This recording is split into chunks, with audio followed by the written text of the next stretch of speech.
میں نے پوچھا یہ کون تلاوت کر رہا ہے؟ تو مجھے کہا گیا یہ حارثہ بن نعمان تلاوت کر رہے ہیں۔ تو میں نے کہا حارثہ تو دنیا میں ہے، وہ تو ابھی مرا نہیں، تو اس کی تلاوت جنت میں کیسے گونج رہی ہے؟ تو فرشتوں نے کہا یا رسول اللہ، ماں کی ایسی خدمت کی ہے کہ اللہ نے خوش ہو کر حکم دیا ہے جب حارثہ قرآن پڑھے ساری جنت کو سنا۔ تو حارثہ کا قرآن ساری جنت میں گونج رہا ہے ماں کی خدمت کی وجہ سے، ماں کی خدمت کی وجہ سے۔ ماں کی کیسی خدمت کرتے تھے؟ بیوی سے نہیں کہتے تھے میری ماں کی روٹی بنا، خود آٹا گوندتے تھے، خود سالن پکاتے تھے۔ بیوی کو نہیں کہتے تھے میری ماں کے کپڑے دھو، ماں کے کپڑے خود دھوتے تھے۔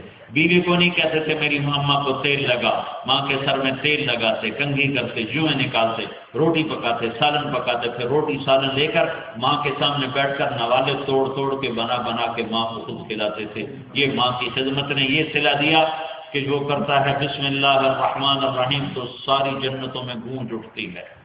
کون تلاوت کر رہا ہے؟ حارثہ تلاوت کر رہا ہے۔ یہ صلہ کیسے ملا ہے؟ یہ ماں کی خدمت کی وجہ سے صلہ ملا ہے۔ موسیٰ علیہ السلام نے عرض کی یا اللہ میرا جنت کا ساتھی کون ہے؟ تو اللہ تعالیٰ نے فرمایا فلاں قصائی تیرا جنت کا ساتھی ہے۔ موسیٰ علیہ السلام حیران ہوئے کہ قصائی میرا ساتھی کتوں بن گیا؟ وہ اس کو دیکھنے چلے گئے، دیکھا تو ایک قصائی بیٹھا ہوا چوپڑی مار کے اپنا گوشت بیچ رہا ہے۔ جب شام ہوئی تو اس نے گوشت کا ٹکڑا تھیلے میں ڈالا، کندھے پہ لٹکایا اور گھر کو چل دیا۔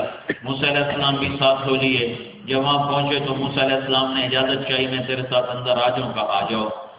تو اس نے جا کر گوشت کو کاٹا، بوٹی بوٹی بنایا، پھر ہانڈی پہ چڑھایا اور خود آٹا گوندنے بیٹھ گیا۔ آٹا گوند کے رکھا، ہانڈی کو تیار کیا، پھر روٹی کو پکایا۔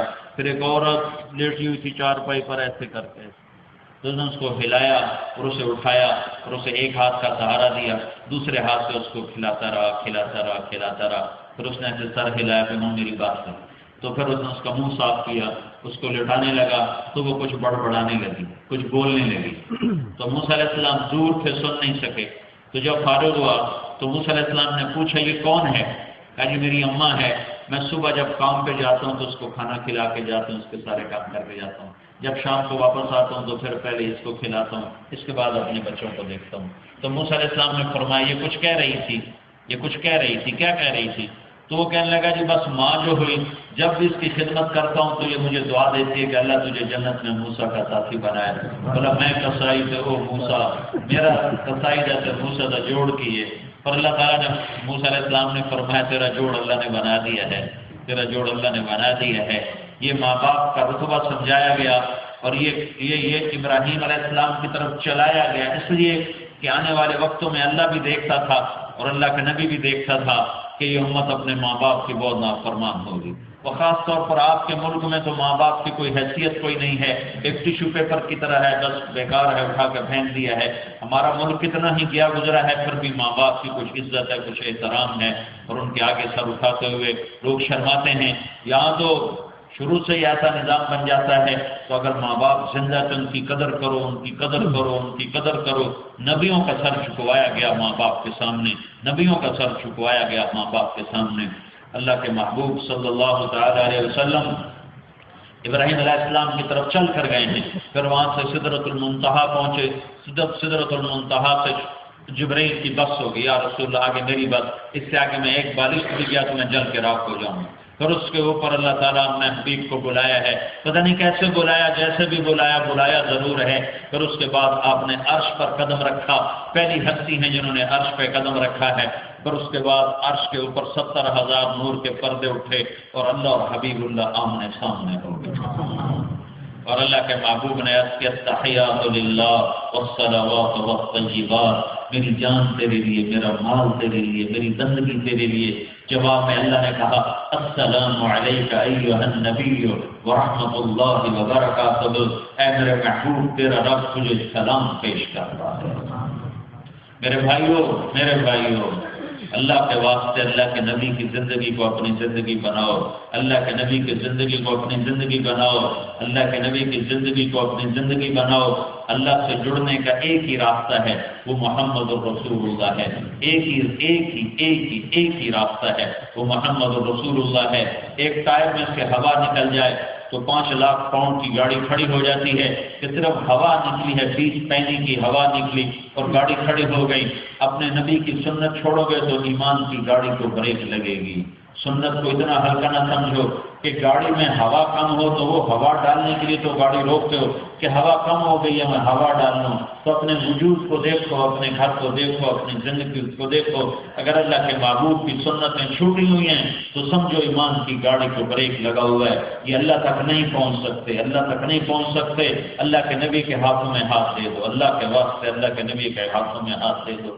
سعید انور گیا امریکہ، عمران خان بھی اس کے ساتھ تھا.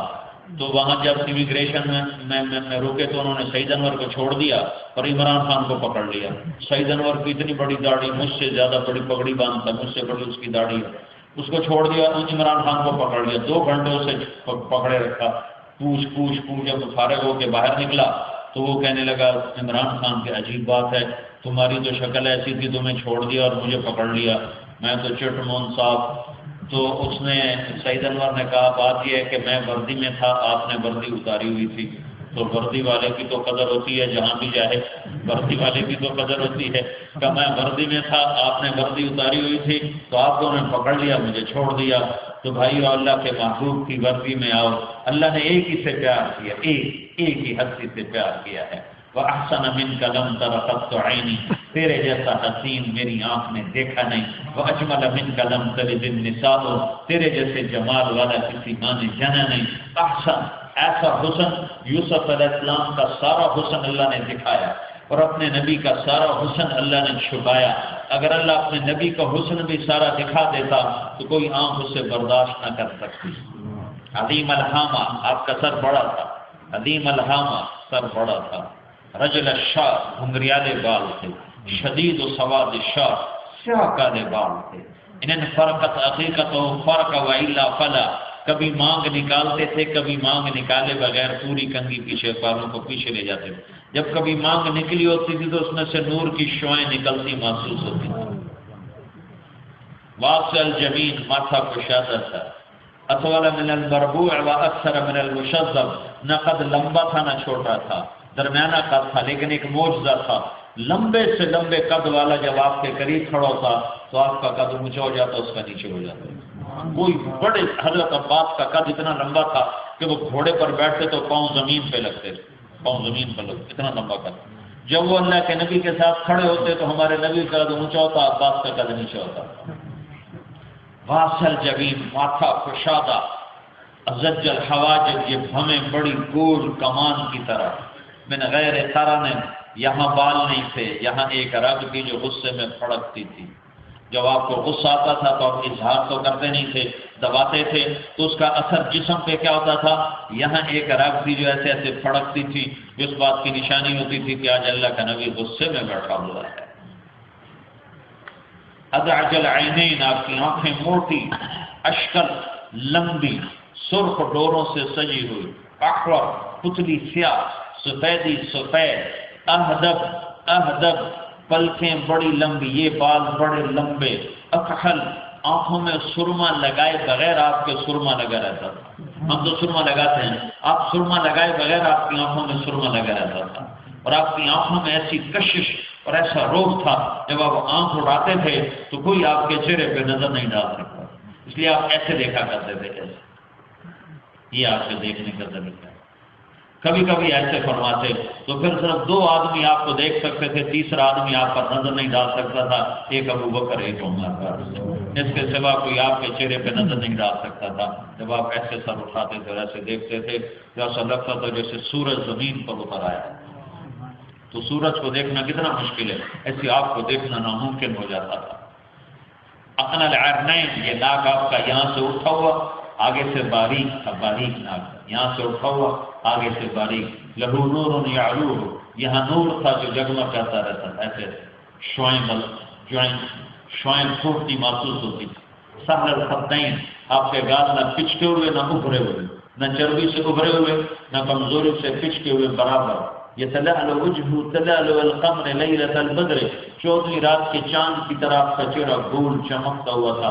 جابر بن سمرہ فرماتے ہیں ایک دن آپ مسجد کے صحن میں بیٹھے تھے، اوپر 14ویں کا چاند تھا، نیچے ہمارا چاند تھا. میں کبھی آپ کو دیکھتا کبھی چاند کو دیکھتا تو مجھے آپ چاند سے زیادہ حسین نظر آتا. غلیظ الفم، آپ کے ہونٹ گلابی، چوڑے منہ کے ساتھ. براق الثنایا، دانت اتنے خوبصورت سفید کہ جب آپ مسکراتے تھے تو دانتوں سے نور نکلتا دکھائی دیتا تھا، ایسے چمک نکلتی دکھائی دیتی۔ مفلج الاسنان، یہ آپ کے 4 دانتوں میں خلا تھا، یہ 1 2 3 4 ان میں خلا تھا، ہلکا تھا، یہ جڑے ہوئے نہیں تھے، باریک سا خلا تھا اس میں۔ اشنب، آپ کے دانت بالکل برابر، ایسے کوئی آگے پیچھے نہیں، کوئی اوپر نیچے نہیں، برابر آپ کے دانت مبارک تھے۔ قط اللحیہ، آپ کی داڑھی گھنی بھاری داڑھی تھی، بھاری، اور 1 مٹھ داڑھی تھی، آپ 1 مٹھ داڑھی تھی، اور گھنی داڑھی تھی، اور گھنگریالی تھی، نیم گھنگریالی، اور داڑھی میں اور سر میں 14 سفید بال تھے، اور دوسری روایت میں ایسا ہے 20، شمال ترمذی میں دونوں روایت ہے، 14 سفید بال تھے یا 20 سفید بال تھے، اور آپ کی گردن سراہی دار لمبی گردن، لمبی گردن۔ جب آپ کسی کو بلاتے تھے تو انگلی کا اشارہ نہیں کرتے تھے، پورے ہاتھ کا اشارہ کرتے تھے۔ جب آپ کو کوئی دائیں بائیں سے خطاب کرتا یا رسول اللہ تو آپ ایسے گردن ٹیڑھی کر کے نہیں کہتے تھے ہاں جی کیا بات ہے، بلکہ آپ پورا اس کی طرف ایسے مڑتے تھے، ایسے پورا اقبل بوجہ، پورا اس کی طرف مڑ کر پھر فرماتے جی فرمائیے کیا بات۔ کوئی ادھر سے آپ کو پکارتا یا رسول اللہ تو آپ ایسے نہیں کرتے تھے، ہمارا تو اتنا ہی کافی ہو جاتا ہے ہاں جی 200 کی گئے تو، لیکن اللہ کے نبی ایسا نہیں کرتے، وہ پورا ایسے مڑتے تھے اور فرماتے جی فرمائیے کیا بات۔ کوئی ادھر سے پکارتا تو آپ پورا ایسے مڑتے تھے، تو کہتے جی فرمائیے کیا بات۔ یہ میرے نبی کے اخلاق ہیں کہ ادنا اور اعلیٰ، محضر اور کہتر، چھوٹا اور بڑا آپ کو وہ مخاطب کرتا تو کبھی آپ نے ایسے کر کے نہیں کہا، ایسے کر کے نہیں کہا، پورا مڑتے تھے، پورا پورا۔ حضرت اما عائشہ گھر میں سوئی سے کپڑا سی رہی، ان کے ہاتھ سے سوئی چھوٹ گئی، کمرے میں تھوڑا تھوڑا اندھیرا، سوئی گری تو نظر نہیں آئی تو ایسے ایسے ٹٹول رہی تھی اور وہ ہاتھ میں نہیں آ رہی تھی۔ اتنے میں اللہ کے نبی کمرے میں داخل ہوئے تو آپ کے چہرے کے نور سے سوئی چمکنے لگی، سوئی میں ریفلیکشن پیدا ہوئی، ریفلیکشن، اور اما عائشہ نے سوئی کو اٹھایا، یہ میرے نبی کا حسن و جمال ہے۔ وَأَحْسَنَ مِنْكَ لَمْ تَرَ قَطُّ عَيْنِي، تیرے جیسے حسن والا میری آنکھ نے دیکھا نہیں۔ وَأَجْمَلَ مِنْكَ لَمْ تَلِدِ النِّسَاءُ، تیرے جیسا عالی خاندان کسی ماں نے جنا نہیں۔ اجمل کہتے ہیں خاندانی شرافت کو، خاندانی خوبصورتی کو، اور احسن کہتے ہیں جسم کی شکل کی خوبصورتی کو۔ حسن جسم کی خوبصورتی کے لیے بولا جاتا ہے اور جمال خاندانی حسب نسب کے لیے بولا جاتا ہے۔ تو حضرت حسان بن ثابت فرما رہے ہیں وَأَحْسَنَ مِنْكَ لَمْ تَرَ قَطُّ عَيْنِي وَأَجْمَلَ مِنْكَ لَمْ تَلِدِ النِّسَاءُ، تیرے جیسا عالی خاندان کسی ماں نے جنا نہیں۔ اسے یہاں پیدائش کا لفظ آئے کہ تیرے جیسے جمال والا کسی ماں نے جانا نہیں، تیرے جیسا عالی نسب عالی خاندان کوئی ہے نہیں۔ کسی نبی کا نسب نامہ آدم علیہ السلام تک محفوظ نہیں، صرف اللہ کے نبی ہیں جن کا واسطہ با عبداللہ اور عبد المطلب سے ہوتا ہوا آدم علیہ السلام تک سارے نام